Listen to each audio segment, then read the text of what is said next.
Okay, so now let's start with section 2. In this one, we're going to compare and contrast the Virginia and New Jersey plans, discuss the local and national members of the three branches of government, and analyze the Electoral College. So, they were all given jobs and coming up with a constitution that all the states would agree to. The first plan was the Virginia plan. The Virginia plan said that the larger states would get more votes than the smaller states. They believed that it was important that the larger states, which had more population, got to have more of an input than the people that had less people. If you've got 1,000,000 people in your colony and the colony next to you's got 100,000, then you think, okay, well, our opinions mean more because there's more of us. And the smaller states aren't going to agree with this. The Articles of Confederation only consisted of a legislative branch with a one-house Congress. The new idea was for three branches of government. Now, these are the three branches of government.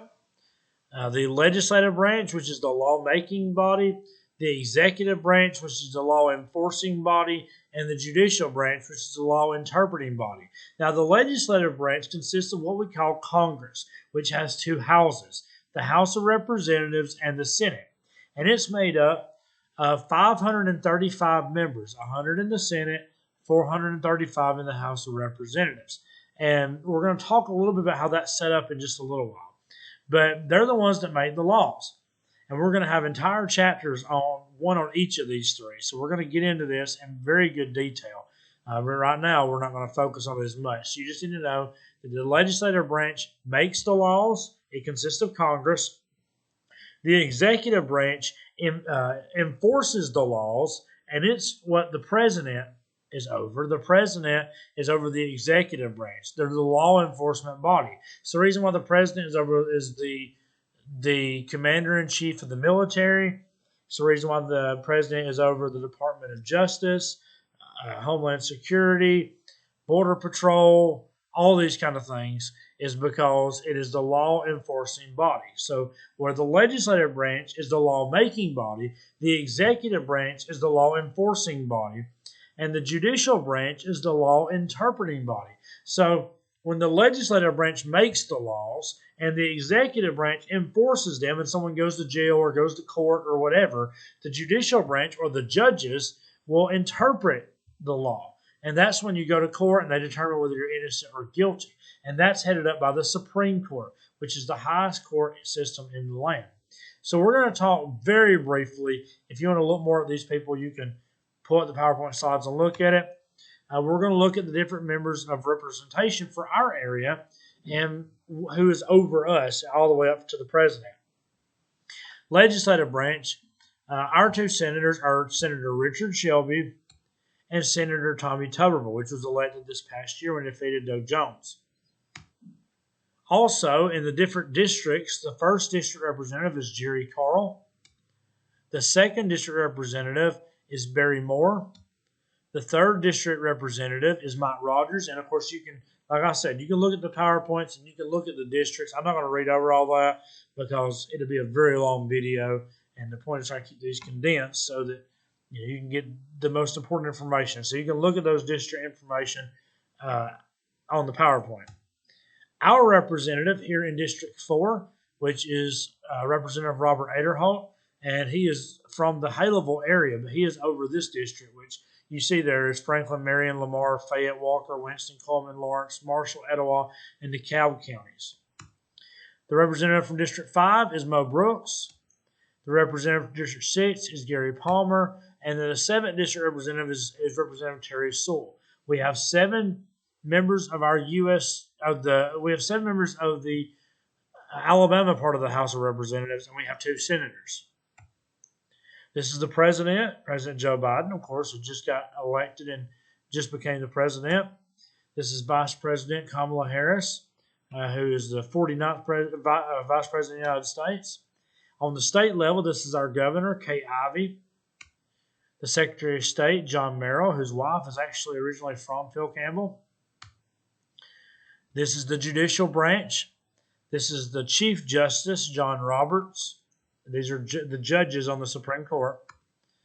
This is Justice Clarence Thomas, Justice Stephen Breyer, Justice Samuel Alito, Justice Sonia Sotomayor, Justice Elena Kagan, Justice Neil Gorsuch, Justice Brett Kavanaugh, and then the newest member, which just replaced Justice Ruth Bader Ginsburg, is Justice Amy Coney Barrett. So she was just nominated, or just made a Supreme Court justice.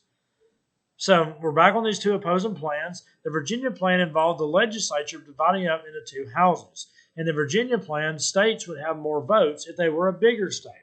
The smaller states worried that the bigger states would have more power just because they had more population. And then they was afraid they would try to keep people from moving to the smaller states and get more people to move to their states, and it would just be a whole big thing.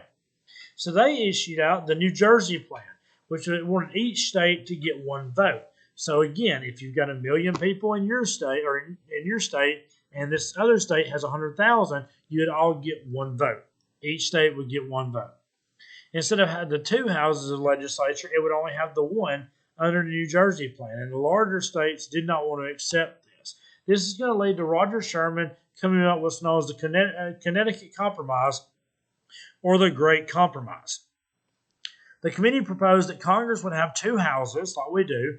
Each state would have equal representation in the Senate, but the House of Representatives would depend on population. And that's what we have today. So what we have is, in the Senate, there are 2 senators from each state. 50 states means there are 100 senators. You have 435 members of the House of Representatives. It's based on population. As of right now, and when the numbers from the 2020 census come back, we may lose a seat, gain a seat, or we stay the same. But right now we have 7 members of the House of Representatives. We went over those a few minutes ago. Those were the 7 people that were over the different districts in Alabama. We have 7 members of the House of Representatives and 2 senators. That gives us 9 electoral votes when we get to the electoral votes in a few minutes. The Great Compromise is the compromise for the Virginia and the New Jersey plans. In this compromise, there would be 2 houses in Congress, the House of Representatives and the Senate. And just like I just said, the Senate will be based on equal representation. The House will be based on population. Once this problem was solved, they had to issue out to recalculate the population. Because at that point, to figure out how many members of the House of Representatives you got to figure out your population. So they want to try to figure this out. Now, of course, at the time, the South wanted to claim the slaves as part of their population because they had a lot of slaves.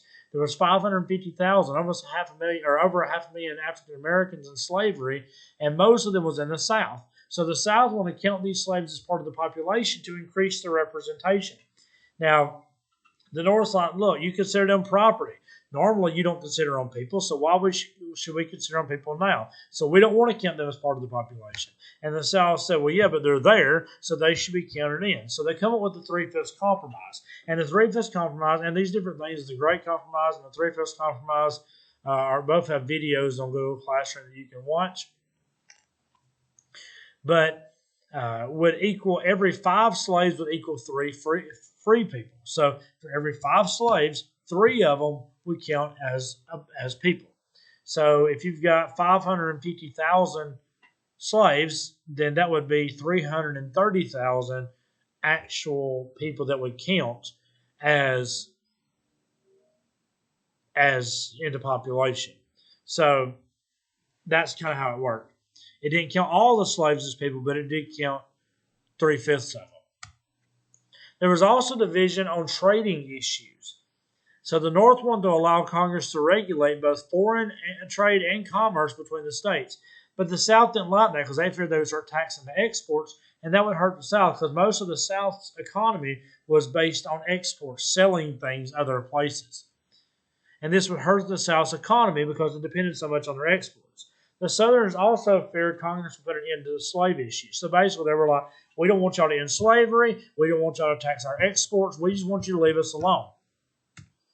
They decided to compromise and allow Congress to regulate trade between the states with other countries.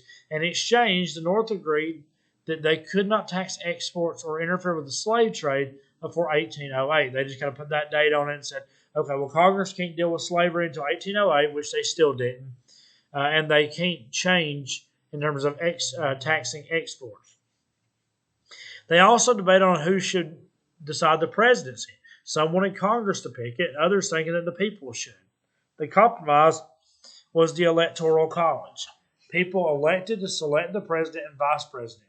Initially, it was people named by each state legislature. Today we vote. Now, this is how this works. In the Electoral College, each state is given a certain amount of representation. So when it comes down to it, we have a certain amount of electoral votes. Like I mentioned earlier, since we have 7 members of the House of Representatives and 2 senators, we get 9 electoral votes. 7 for the members of the House of Representatives and 2 for the Senate. That gives us 9.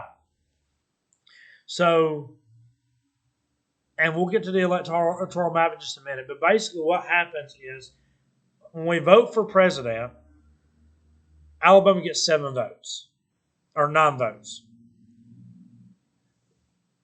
California gets 53 because they're a lot bigger population. So what happens is, yes, as a state we are voting, and we pick who we vote for the president. Alabama is a winner-take-all state. In this previous election, the majority of the people in the state of Alabama voted for Donald Trump. Because of that, Donald Trump got all 9 of our electoral votes. Alabama, even though a lot of people in the state didn't vote for Donald Trump, because the majority did, he got all the votes from the state of Alabama, all 9 of them, in the Electoral College. It's very confusing. If you have any questions, please email me, and I don't care to talk to you a little bit more about it. It's just hard to explain in a short period of time. Plus, we're going to cover this a lot over the course of this time, so it's not going to be like, this is all you're going to hear of it. We're going to keep talking about it. This is the Electoral College map.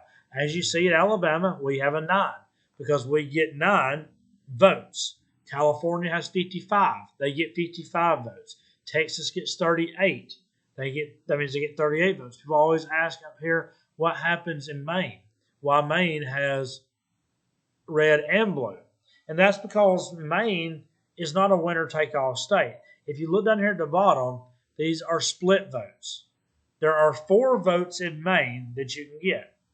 In the 2016 election, which is what this map is based off of, Hillary Clinton got 3 of the Maine votes, and Donald Trump got 1 of them because in one congressional district, Donald Trump won that district. Hillary Clinton won the other 4.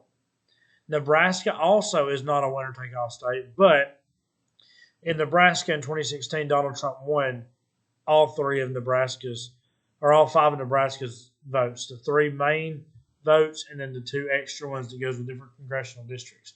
So most states are winner-take-all, and the whole point is to get to the number 270. Now, you say, how do we get to the number 270? And that doesn't talk about it, so I'll talk about it. And we'll talk about it again a little bit later on. So again, focus on the stuff for the test that's on the study guide. This is a lot of info. We get to the number 270 because, as I mentioned, there are 535 members of Congress. There's also 3 votes that Washington, D.C. gets just for being Washington, D.C. See right here, D.C. gets 3 votes. That brings the number to 538 votes. When you divide 538 in half, the majority is 270. So that means that whoever gets to the number 270 will have the majority of the electoral votes. Therefore, they become the president. That's how it works. So California gives 55 towards the 270. We give 9 towards the 270 because they have a lot more people. That goes with the population and the whole idea of the New Jersey plan. All summer, they hammered out the details, and on September 17, 1787, they met for the last time. The Constitution was ready to be signed, and then they had to ratify it. And to ratify or approve it, if you remember, they had to have 9 of 13 states voting yes to approve it. Americans reacted to the proposed Constitution in different ways. Federalists supported the Constitution as it was. Federalism is a form of government that is divided between the federal government and the states. But the Anti-Federalists opposed it without a Bill of Rights. And that was the big problem for the Anti-Federalists, was the absence of a Bill of Rights. Finally, the Federalists agreed that they would add it in. They added in the Bill of Rights, and on June 21st, 1788, New Hampshire became the ninth state to vote yes, and the Constitution took effect, with Rhode Island being the final state to approve it. And that is Section 2.